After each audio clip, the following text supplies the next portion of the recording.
Thank you guys. Nanonood kayo ng The Leo News Unfiltered. Okay, so ngayong araw na ito, yung majority ni Cayetano by the way, ay pinalitan na ng bagong majority ng dating minority. Okay? At tinalaga si Win Gatchalian as the acting Senate President. Kasi nga, itong si Cayetano, wala sa ano, wala sa Senado na dapat as a presiding officer, ginagawa niya yung kanyang tungkulin bilang Senate President. Oh, ngayon, luckily, yung minority na dati, eh, dumating si Cheese Escudero. Ewan ko lang kung anong nangyari, kasi nga, di ba, si Cheese, may malapit na siyang kaso dahil doon sa flood control. Tapos, iniimbestiga na siya ng COMELEC, di ba? At that turned everything around. Kasi nga, yung majority daw ay instead of 13 ay naging 12 na. Kasi nga wala si Bato at itong si Jinggoy de la Rosa. But pag-uusapan natin guys, yung mga tulfo. Kasi dito mukhang talagang sumabog ng magkapatid dahil sa kawalang yaan na ginawa ni Cayetano ang pagbabastos sa institusyon ng Senado. At later, papakita ko sa inyo, naging pattern na to ni Cayetano. Diba? Kaya nga tinatawag siyang kawatano, yung kapangyarihan na binibigay sa kanya, ang ginagawa niya, nilalabag niya. Kumbaga, uh, the greed, the power, okay? Ang hawak niya, ayaw niyang bitawan yung majority or a Senate President. Well, they need 13 votes, by the way, para palitan uh, si Cayetano bilang Senate President. But things have turned in a good turn now. Okay? So let's listen sa dalawang tulfo. Kasi ngayon, mukhang lumalabas na yung tapang nila. Unlike before, medyo ano sila eh. Ano sila? Parang pigil doon sa mga ibang corruption issues na nauugnay yung mga kanilang mga kilalang politiko. Okay? So, umpisa na muna tayo kay uh, Rafi Tulfo. Okay? Let's watch this, guys. Alan Peter Cayetano, kung matapang ka, pumunta ka rito bukas. Otherwise, duwag ka. At inihiling po namin. Ano nangyari? Ba? Nag-live selling. Itong si Cayetano, nag-live selling tapos hindi talaga siya pumunta ng Senado sa plenary session na dapat 'yun ang ginagawa ng isang senador. Kasi nga po from Monday to Wednesday, 'yun ang plenary session ng mga senador. At ang daming trabahong nabinbin dahil sa kagaguhan ng ginawa ni Cayetano. Okay? Now, pakinggan natin si Erwin naman. Yan, ito tinanong siya ni Julius Babaw at pakinggan nating mabuti yung banat nitong si Erwin Tulfo. Perasahin na bumalik. Kumbaga, sarili na lang nilang konsyensya kung gusto pa nilang dumalo dito sa mga sesyon ng Senado. Kung konsensya at kung may hiya pa sila, kung hindi singkapal ng adobe ang mga mukha nila, pwede siguro. Pero sa tingin ko ngayon, lalo kay Senator Alan Cayetano, palakulin mo man yung mukha nun, baka tatalbog lang yung palakol. And that's maskin hindi lang si Cayetano yung tinira ni Erwin dito, pati yung mga majority senators ng before. Kasi nga,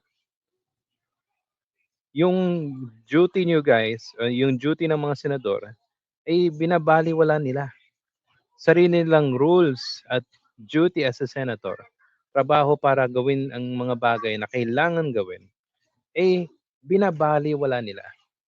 Kumbaga, isipin mo, kung pupunta ka ng trabaho mo para gampanan yung tungkulin bilang empleyado ng isang kumpanya, ang gagawin mo, syempre magtatrabaho ka ng mabuti, di ba? mag-a-absent ka, wala kang sweldo. Mabuti pa 'tong mga senador na 'to, kahit, hindi sila pumasok ng matagal katulad ni Bato, sinuswelduhan pa rin sila ng bayan, 'di ba?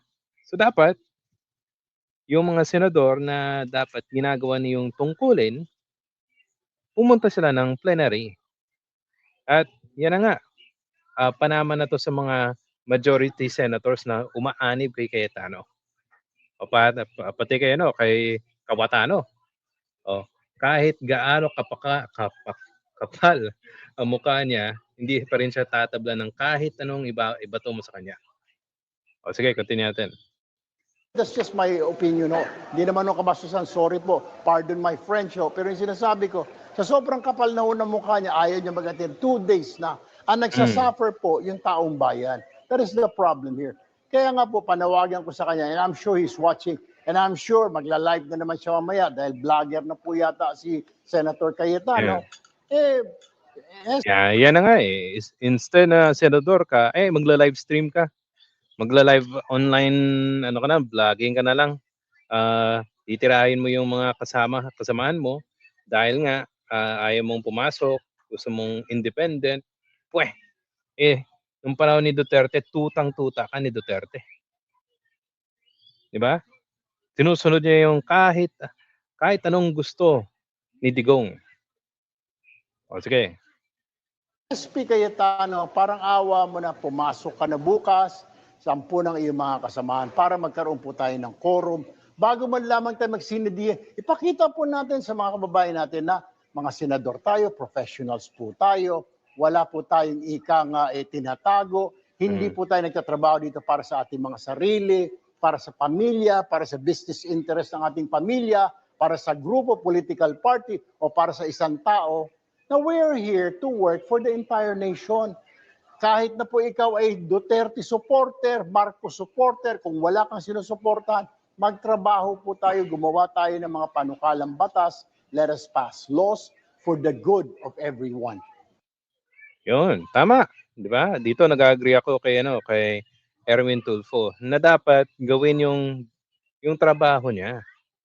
Na mag-preside siya, lahat ng mga senador, including yung majority before, na dapat pumunta kayo ng Senado, ipasa yung mga batas, at yung commission on appointments, yung mga generals, kawawa po sila kung hindi po matutuloy yung kanilang appointment dahil sa kagaguhan ni Aran Cayetano. O ito, ipapakita ko sa inyo guys, yung pattern. Okay? Kasi na sinabi na ito ng isa sa mga senador na meron ng pattern itong si Cayetano before as a senator. Ginawa niya to nung House Speaker siya. So, ayon dito, wait, kasi sino nagsabi? Definitely meron ng nagsabi na ganito yung ginawa ni Cayetano nung House Speaker pa siya. At ito pakita ko sa inyo guys. Ito, yan dito. Galing to sa Rappler, and this is 5 years ago. That's will not allow you to burn this house down. Remember that. I love this institution. The Taguig congressman doubts 180. di ba? I don't want you to burn down this house. Ayan. Isa pa yan. Ito. Picture, video galing sa Facebook. Okay? So, pakinggan natin. At tumulong sa kanya sina Davao City Mayor Inday Sara Duterte, Deputy Speaker Paulo Duterte, Senator Bongo at Pangulong Duterte. His group then headed to the Batasan and reopened padlock doors to claim the... Yan, pinadlock niya yung House of Representatives ng panahon ni Duterte. Kasi nga, yung kapangyarihan, ayaw niya nang ibigay sa isa. Kasi meron silang agreement na mag-term sharing. Tapos, mukhang out of control na.